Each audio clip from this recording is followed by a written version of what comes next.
I'm Jake. This is my first time here at B-Sides. I figured if I was going to come to a B-Sides, I may as well try and submit a talk. So I got 4 pints in at a pub, and someone told me, Jake, submit your talk, so I did, and here I am.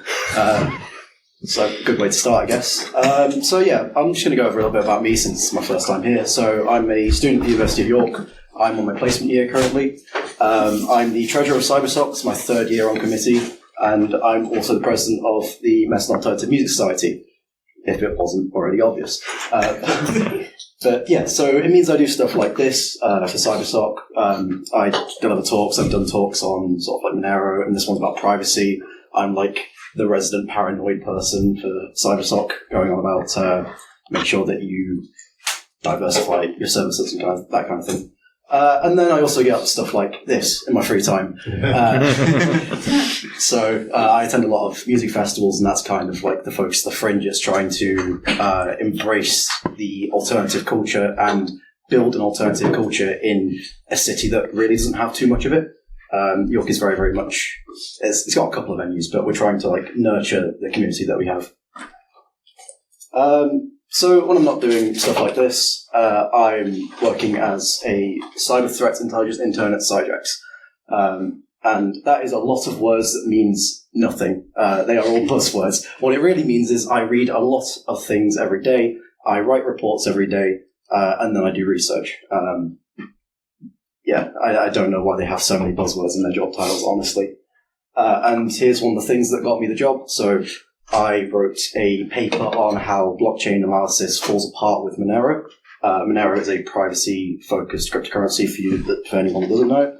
But this is where you can find my author page on the Cyjax site if you want to go and read that. You don't have to. It's not too technical. It's not terribly technical. I'd be lying if I said that I understood stuff like ECC, because I absolutely do not. That's elliptic curve cryptography. Basically, it's a load of maths. And I've got PTSD from further maths at 6th form, so I don't really want to be doing any more of that. So this is not a talk on Monero or music as much as I would like it to be. This is a talk on hacktivism. So here's where I started with hacktivism. Back in February, I stumbled across these guys. So these guys are called TYG Team. They're from Yemen. They have a lot of aliases, and I have a few thoughts on why they have so many that I'll get to in a second. They've been active, like properly active since March, but like March 2022. They haven't really done much throughout 2022. It was sort of like late 2022 when they start actually attacking people and sort of trying to get their names out there. And that's why there's so many aliases, because they've just hopped between different things, and it makes me think that maybe this isn't a group, but more like one person. They specialize in stuff like, website defacement mainly, and the occasional DDoS attack. And what these websites would be showing is like, hacked by Mr. Sammy. So when they're referring to themselves as an individual in these attacks, but then when they're trying to be public about it, they're using words like we and us and expect us and all the legion bollocks that you see with everyone claiming anonymous phrases. I have to read another hacktivist group that says, we are legion, expect us. Like, come up with something original, please. It's driving me insane. Right. So they have a close affiliation with 1915 Team, which I'm also convinced is 2 people because they like to post pictures of themselves. Think like London Roadmen, right? It's those sort of pictures with their faces sort of blurred out. It's really, really weird. So you can find a lot of this whenever they post. Like, they are not discreet with what they do. No hacktivist group is discreet with what they do, because that defeats the point. They are trying to attack targets and make themselves known. They want you to know that it was them. They want people to know it was them so that they can be feared and get their message across. That's the point of them. And what they'll do is they'll start posting all these hashtags with all the people that they're affiliated with, or maybe that have helped them. As you can see, like up there with what's the laser button? Okay, done it. But yeah, you can see here like 1915 Team, Yemeni hackers. That's another one of TYG Team's aliases. That's kind of like, so that'll be like who's done this attack, and then here's like everyone that we want to sort of big up and sort of, get names out there, and there's a lot.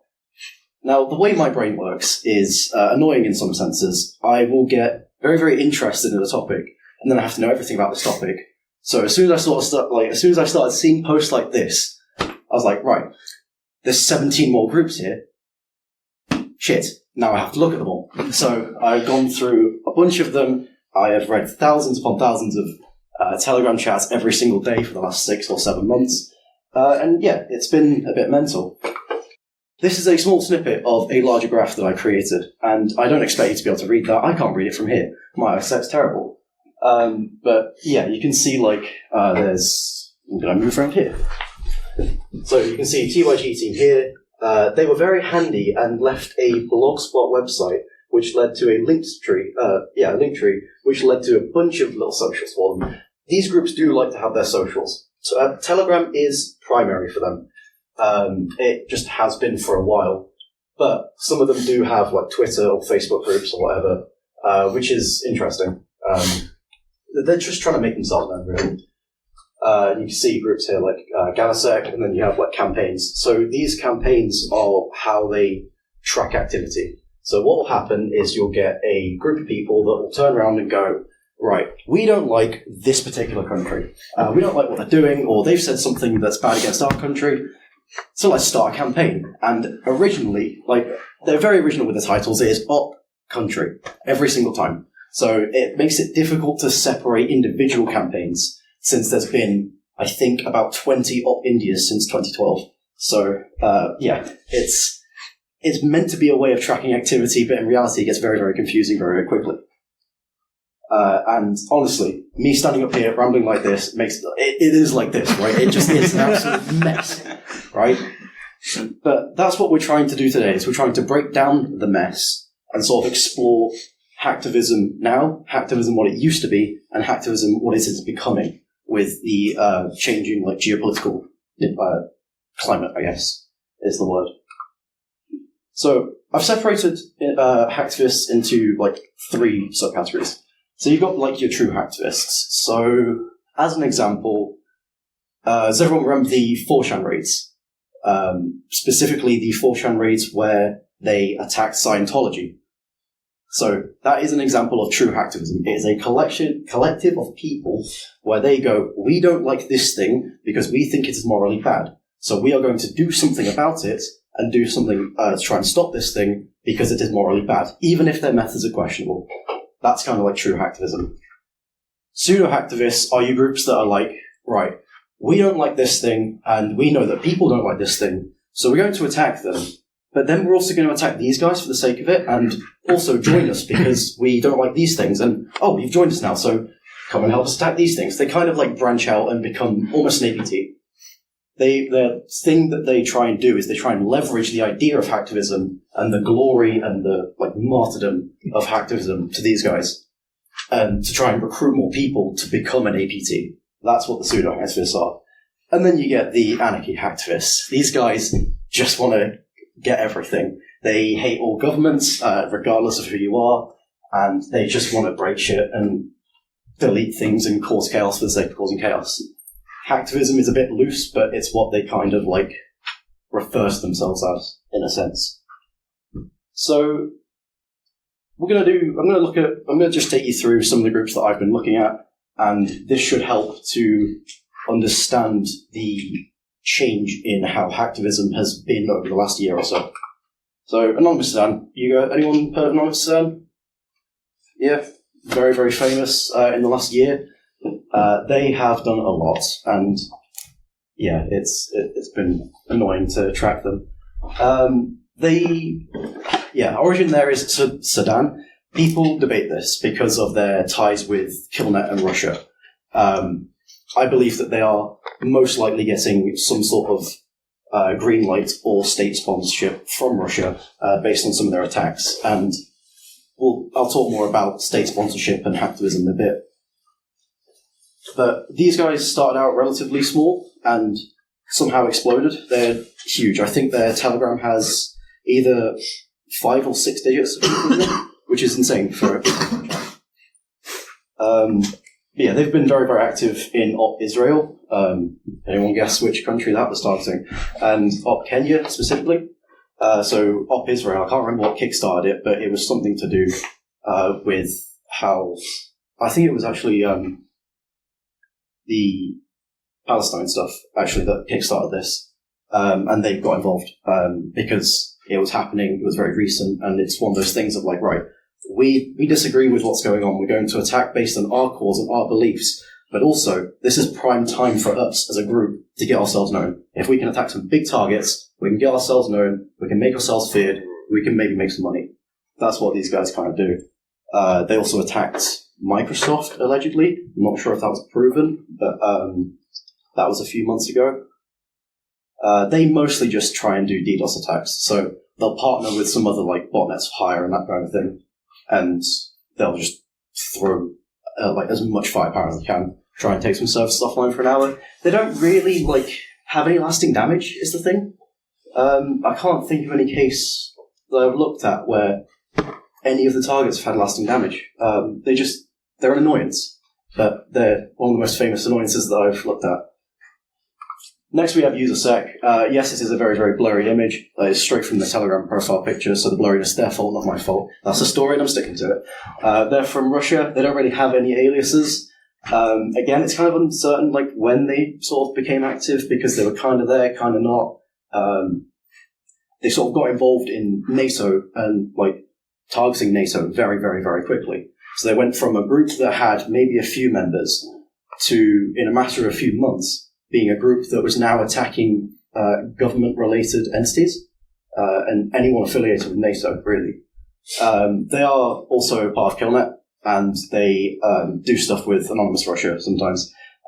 So Anonymous here, I need to clarify, is not the Anonymous that we all think of. Anonymous is an idea. It's not a group anymore.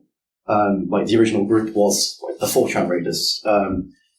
People just take this because Anonymous has notoriety already. So if you say, we are Anonymous Russia, for example, you've got notoriety from your name. You're just taking an existing household name and trying to propel your notoriety from the get-go.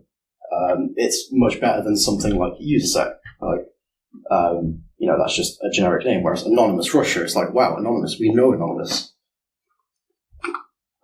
So here is another one that was interesting. So TeslaBot, they're not really a threat actor or hacktivist per se, but they were very, very much working with some of these hacktivist groups to take down some of these sites. And all of a sudden, they turn around and go, we're not just sort of for hire anymore. We are a threat for hire. And they invented their own acronym, which I'm sick of acronyms. Stop inventing acronyms. Please, for the love of God, stop inventing acronyms.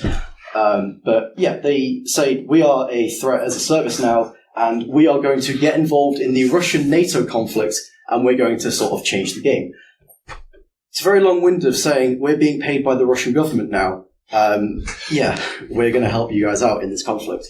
But it was interesting to see just a partner of some of these hacktivist groups just suddenly get involved. Another major shift in the hacktivism space was to do with this group called the Five Families. Now, they're not affiliated, really, with Russia all that much. But basically, what they did was they took a bunch of leaders from a bunch of these groups and decided, you know what, we're going to establish ourselves as the group. We are the group of hacktivists. We are the leading group. We control this space now. And then they proceeded to do nothing, and then they proceeded to do nothing again, and then they proceeded to do one thing, and then nothing. They've been silent for about a month. It's kind of disappointing, really. Like, you see a message like this, and like I'm on the edge of my seat, like, wow, something might actually change, and then nothing changes. If you're going to do something, if you're going to say you're going to do something, do it. The Five Families is an interesting case of, like, these groups, they kind of didn't really interact all that much, and then all of a sudden they are. SiegeSec, they're an anarchist group as well, which is interesting. So, they don't really care all that much for order or dominance. They just want to mess around with everything because they can and cause as much chaos as they can. But now they're getting involved in, a cyber mafia. Weird, right? Here's another group. Again, this is their profile picture pulled straight from their Telegram. Don't know where they're from. Don't know any of their aliases. We don't know if they have any affiliation with anyone, but they hate all government entities. Paraphrasing them. They don't care who you are, they don't care what to do, they just want to attack and delete things.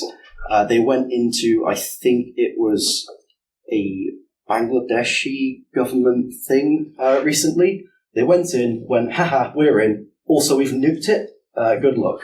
And they just wiped everything from some of the servers they were in. They just want to watch the world burn. Like, that's what they do. But it's interesting to keep an eye on groups like this, because it helps us establish sort of a threat landscape for this kind of area, which in of itself is very, very difficult to establish. How can you predict who's going to get targeted if the target is everyone? But it's still useful to look at like TTPs, that this group are using, and see if it's just opportunistic or if they're actually predetermining these things. Then we have Volsec. So Indonesia, I know Indonesia is not the Middle East. They are South Asian. However, India and Indonesia and India and Pakistan are always fighting with each other in the hacktivism space. Some of these groups, their sole focus is to just fuck with the other one.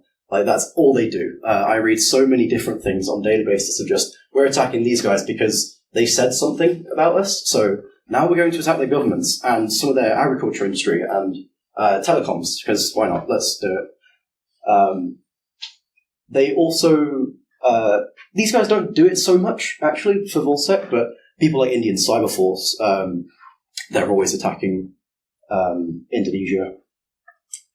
These guys are kind of almost true hacktivists, and I'll sort of explain that in a minute. But they genuinely do care about what they do, and it sort of shows, even if their methods are morally wrong. So they attack their own government in retaliation to some of the policies that they put in, but they also get involved in some of the environmental stuff. So if we look here, anyone read this news story when it was out? Yeah, so Fukushima, you know what Fukushima was?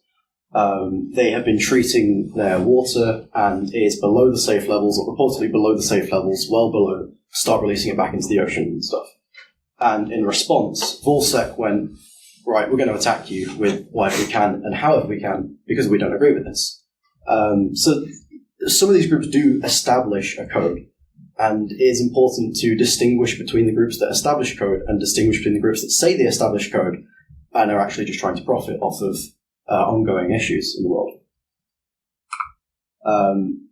So here is something that, like, again, sort of gives Volsec a little bit of credibility. I'm not trying to sound like I'm sympathizing with Volsec or like saying that these guys are the good hacktivists or anything, but these guys are very much setting out a scope and making the world understand that, you know, we do this for a reason. We're not just jumping on bandwagons. So TLDR of this is they actually did want to get hired by some important people to do this properly, rather than just, you know, attack to get a point across. Except that they don't get paid properly, and they're just going to get like e-certificates for it. So they attack their own government because it's more profitable for them to keep their thing going, which is it is interesting to see that, like, they clearly do want to try and do some good in the world, but this is more profitable for them, so they have to resort to this kind of thing. But again, not trying to sympathise with Volsec here. They have attacked the wrong people on numerous occasions, and industries that don't deserve it, to be honest. Yeah, we'll look back around to this. So I've given you a bunch of different cases. So as I said, true hacktivist, almost, anarchists,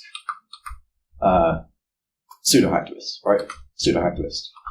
These guys, you can definitely categorize them into the categories that I've given you here. But what's happening more and more in the world now is that this true hacktivist thing almost doesn't exist. A lot of these groups, as I said, are trying to establish themselves, to make themselves, like, feared, so that they can extort a lot of the time. Some of these groups have done extortion methods in the past. Anonymous Saddam definitely tried to extort Microsoft, which, why? Like, you're losing that battle. Don't try and extort Microsoft. But it's quite clear that they're doing this for some sort of financial gain rather than to send a message, even if, like, yeah, the message is going to get lost, essentially. But as, like, as we have changed in the world, like the Russia-Ukraine crisis, we start to see more and more of these groups emerge, and then more and more of these groups get swallowed up by the parties involved in an effort to turn the tides of some of these crises. So as I said, there was, go back to Tesla bot, they were just a botnet, and now they're attacking, they're participating in the Russia-Ukraine crisis. And again, it's not just Russia, but there's the Ukraine cyber army, and they're also outsourcing. And it's this outsourcing, the constant outsourcing of these smaller groups that establish themselves for one reason or another, trying to do some sort of message, like trying to send some sort of message or do some sort of good in the world or whatever. And now they're getting swallowed up by government entities. Well, I guess we can't say that, can we? I guess government entities are leaving a package of money near this some of these groups and saying, "Oh, it'd be cool if you targeted these guys," and walking off. Obviously, they're not going to announce which groups they're hiring. But yeah, this true hacktivist thing is almost non-existent, and it's only going to progress more like that as we move forward. The landscape is very, very difficult to define. So I've had to write some reports for some clients with my job of like, hey, can you tell us what the threats are to this area from groups? And it's like, well, that was oddly specific, thank you. But you can't just predict what's going to get hit. If a group says, we don't like this country, that technically means the whole country is now a target, regardless of the industry. They could be hitting small businesses, they could be hitting government entities. We just don't know. A lot of them do work opportunistically. Some of these groups have been developing tools for specific CVs that just, they unleash them onto the internet, a specific, I don't know, a specific range or whatever, and just go, right, go. And then if they get into anything, they do. If they don't, they don't. They have very, very different methods. As I said, there's defacement, there's using CVEs. A lot of them don't really steal data, unless you're Elmo over there. Elmo likes stealing data. Elmo also likes deleting the data from the people that he stole them from. That was ridiculous. But, yeah, so to wrap it up, hacktivism in of itself is, well, what is it? Well, it's a word that I'm sick of saying at this point, but also it's not really a real thing due to the ever-changing climate that we live in and political issues that are going on in the world. There are threat groups, there are skids, there are anarchist threat groups, there are APTs, and there are probably more acronyms. But yeah, hacktivism isn't really a real thing anymore at this point. It is impossible to get back to true hacktivism with the way that the world is now. So that is everything I have to say on the matter. If you would like to ask any questions, now is the time. And there's my Twitter and my email if you want to get in touch.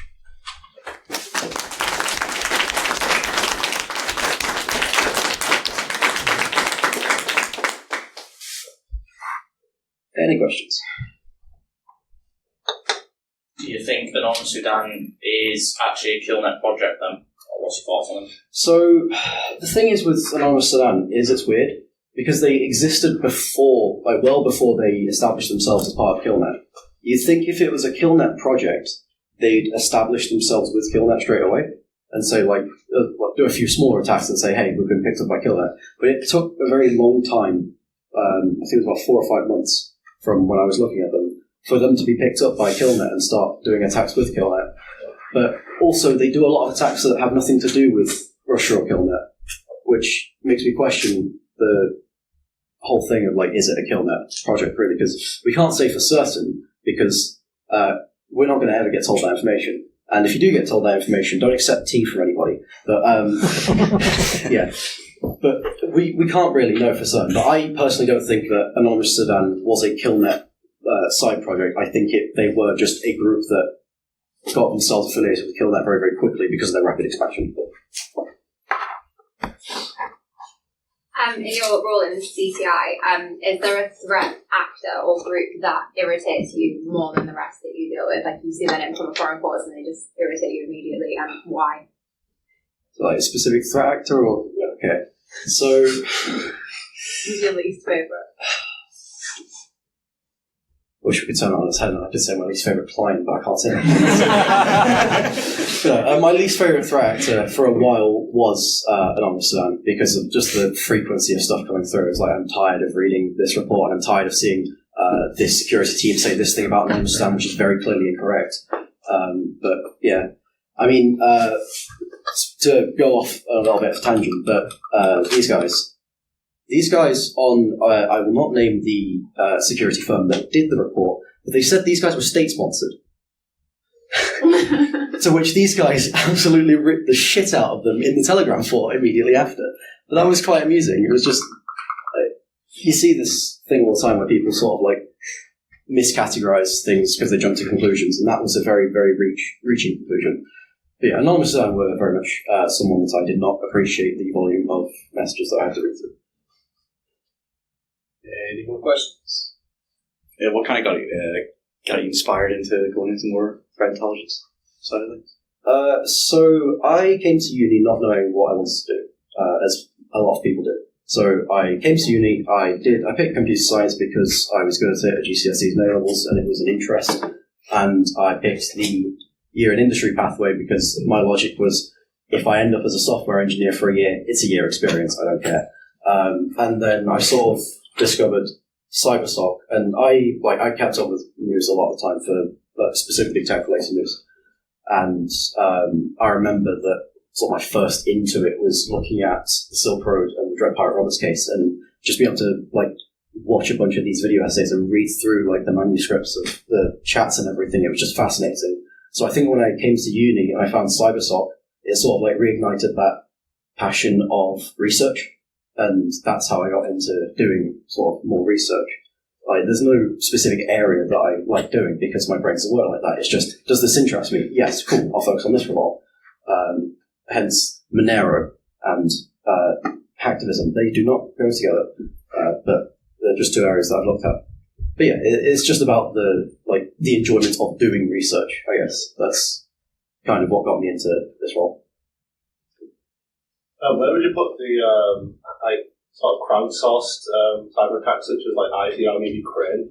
Like, where would I put them? As like based on like you've got your true hacktivists and anarchists, because they're openly state sponsored, right? Yeah, they are. Again, so that's where I put them as the pseudo hacktivists, because like there is a message, but the message is too generic to be for a cause. The cause is we're going to do what our country says we should do, not because they believe it's right, obviously, but it's not to stop an objective or like moral good or something. It's not like, hey, this is an ecological issue that is going to be affecting loads of people down the line. We want to try and do something to spread awareness, or hey, Scientology's bad, let's make people aware about Scientology, kind of thing.